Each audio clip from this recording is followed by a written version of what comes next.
Discipline, এই কথাটা শুনে অনেকেরই কেমন কেমন লাগবে যে ডিসিপ্লিন কথাটা আমি কেন বললাম। তো আজকে বৃষ্টি পড়ছে, রাস্তায় আমি বাইক চালিয়ে আসছিলাম, তো কিছু জনকে দেখলাম যেভাবে গাড়ি চালাচ্ছে, তো সেই জন্যই ভাবলাম ভিডিওটা বানাই। তো বাইক চালাও বা গাড়ি চালাও, যাই চালাও না কেন, তো ফার্স্ট অ্যাকচুয়ালি ডিসিপ্লিন মেনটেন করা দরকার। তো তোমার রাইডার হতে যাও বা যাই হও না কেন, তোমার ডিসিপ্লিন দরকার সবার আগে। যদি নিজে কোনো ডিসিপ্লিন না থাকো, তো তোমাদের সব থেকে বড় সমস্যা, সব থেকে বড় প্রবলেম হয় রাস্তায় গাড়ি নিয়ে বেরিয়ে। তো সেই জন্য first you have to be discipline, first maintain করো। আর গাড়ি বৃষ্টি পড়ছে, আজকের দিনে ভিডিওটা বানাচ্ছি, বৃষ্টি পড়ছে এখনো।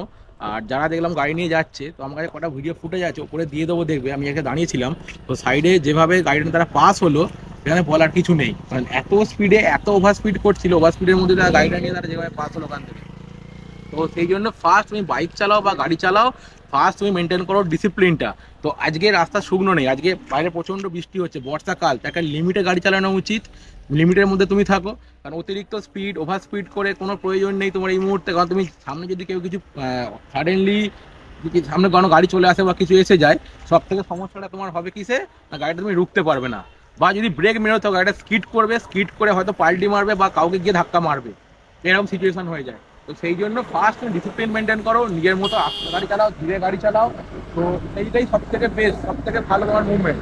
তো ফার্স্ট সেই জন্য গাড়ি চালাতে গেলে বা বাইক চালাতে গেলে, রাস্তায় বেরোলে সব থেকে আগে মেন ডিসিপ্লিন মেনটেন করো। আর একটা জিনিস দেখলাম, অনেক আমি রাস্তায় দেখি বা এখনো দেখলাম, তো একটা জায়গায় যে পুলিশের হাত দেখাচ্ছিল গাড়ি নিয়ে, তো দেখলাম সে দাঁড়ালো না, গাড়ি টেনে বেরিয়ে গেল জোরে। তো আমি সাইড দিয়ে পাস হলাম, তখন আমার ক্যামেরাটা অফ ছিল। তো সেটা হচ্ছে আমাদের আশপাশের মধ্যে একটা জায়গার নাম, আমি নামটা তুলে ধরলাম না। বাট যেখানে তোমার কোনো পুলিশ দাঁড় করায় বা কেউ তোমার সার্জেন্ট কোনো গাড়ি দাঁড় করাতে চায় বা হাত দেখায়, সেখানে দাঁড়িয়ে যাও।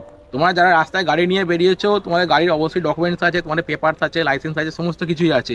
তো পালিয়ে যাওয়ার কোনো প্রয়োজন নেই। তো এই ডিসিপ্লিনটা মেনটেন করো, ডিসিপ্লিন মেনটেন করে গাড়ি চালাও, তোমার সব থেকে বেস্ট। কারণ সেখানে দাঁড় করালে তোমার এমন কিছু হয়ে যাবে না, বা পুলিশে তোমার থেকে গাড়ি সিজ করে দেবে না বা কিছু নেবে না, বা তুমি কোনো চুরির গাড়ি নিয়ে চালাচ্ছ না, তোমার নিজের গাড়ি নিয়ে তুমি নিয়ে চালাচ্ছ। তোমার নিজের গাড়ি, নিজের লাইসেন্স আছে, নিজের ড্রাইভিং লাইসেন্স আছে, বা তোমার গাড়ি যদি নাও হয়ে থাকে, তোমার বাবার নামে গাড়ি বা বাড়ির কারোর নামে গাড়ি, সেটাও কোনো ইস্যু হয় না। যে তুমি গাড়ি চালাচ্ছ, তোমার লাইসেন্সটা আছে, গাড়ি পেপার সমস্ত কিছুই আছে।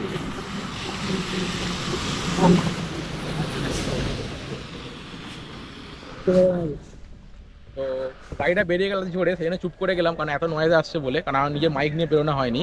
তো সেই জন্যই বললাম যে অ্যাকচুয়ালি ডিসিপ্লিন মেনটেন করে গাড়ি চালানোটাই সব থেকে ভালো। তো ডিসিপ্লিন মেনটেন করো, ডিসিপ্লিন মেনটেন করে গাড়ি চালাও। আর বৃষ্টি ওয়েদারে হোক বা যখনই হোক না কেন, নিজের লিমিট স্পিড রেখে গাড়ি চালাও। হ্যাঁ, গাড়ি জোরে চালানো বা আস্তে চালানোটা কোনো ব্যাপার নয়। তো জোরে সবাই চালাতে পারে, আস্তেও সবাই চালাতে পারে।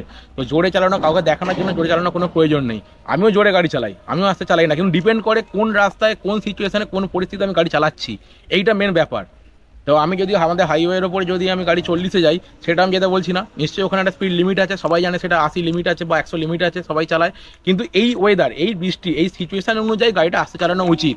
কারণ এমনি বাইক হোক বা অন্তত বেশি বাইকের জন্য বেশি স্কিড করে যায় কেন, সামনে হয়তো জল পড়লো বা কিছু পড়লো, বা রাস্তায় গচ্চা গাড্ডা, রাস্তা খারাপ থাকে, হপকা গাড়ি নিচে পড়লে বা গড্ডায় পড়লে স্লিপ করে যায় বা গাড়ি পাল্টি খেয়ে যায়, সেটা সব থেকে বিপজ্জনক। আর 4 হুইলার হোক বা বড় গাড়ি হোক, আর যাই হোক, তারা অন্তত গাড়ি নিয়ে পড়ে যাবে না।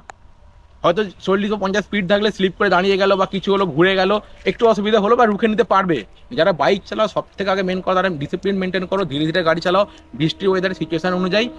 আর অ্যাকচুয়ালি নিজের সেফটিটা মেনটেন করে চালাও, নিজের নিজের সেফটি। এটা মনে রাখবে একটা কথা, তোমরা আজকে যদি বাড়ি ভালোভাবে ফিরতে পারো, আগামীকাল সকালে তোমরা বাইক নিয়ে আবার ঘুরতে বেরোতে পারবে। যে আজকে তোমাদের ভালোভাবে বাড়ি ফেরাটা খুব দরকার।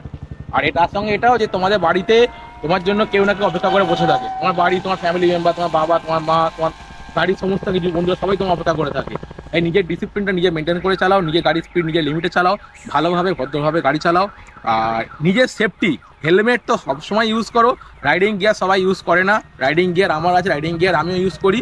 বাট হ্যাঁ, লোকালের মধ্যে থাকলে রাইডিং গিয়ার আমি নিজেও ইউজ করি না, সেটা বললাম। বা রাইডিং গিয়ার ইউজ করা খুবই দরকার। ইভেন অন্তত হাতে গ্লাভসগুলো ইউজ করো, কারণ ধরো ছোটোখাটো জায়গায় পড়েও যাও বা কিছু হয়ে যায়, হাতগুলো বেঁচে যাবে, কিছু হবে না।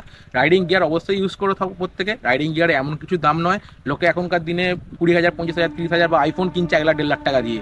একটা 10-15 হাজার টাকা বা 20,000 টাকা রাইডিং গিয়ার টোটাল সেট পাওয়া যায়, ভালো কোয়ালিটি পেয়ে যাবে তোমরা। তো একটা রাইডিং গিয়ার যে কেউ নিয়ে ইউজ করতে পারো তোমরা প্রত্যেকেই, যারা রেগুলারিটি গাড়ি চালাও বা রেগুলারিটি পারপাসে যারা রেগুলার যাওয়া আসা করো, অফিসের ক্ষেত্রে হোক বা লং ট্যুর বা শর্ট ট্যুর যাই করো না কেন, একটা রাইডিং গিয়ার অবশ্যই ইউজ করো। আর বাইক চালানোর সময় অবশ্যই সেফটি বুট, নিজস্ব বুট ইউজ করো। হ্যাঁ, বর্ষাকাল, আমি নিজে এখন আজকে কিটো পরে বেরিয়েছি, তো কিটো পরে বেরোলো। আজকের দিনে বৃষ্টি এত ওয়েদারের মধ্যে তোমরা রাইডিং গিয়ার সেফটি গিয়ারটা ইউজ করো, ইউজ করে তোমরা চলো। তো নিজেদের সেফটি নিজেদেরকে মেনটেন করতে হবে। হ্যাঁ ঠিক আছে, এইটুকুই তোমাদের বলার ছিল। তো কার কার ভালো লাগলো অবশ্যই কমেন্ট বক্সে জানাবে। আর কারো কিছু উপদেশ দেওয়ার হলে এখানের মধ্যে ভিডিওটা দেখে থাকলে অবশ্যই কমেন্ট বক্সে আমার জানিও। তো ঠিক আছে, চলো টাটা। আবার দেখা হচ্ছে কোনো নেক্সট কোনো ব্লগে, ততক্ষণ টাটা।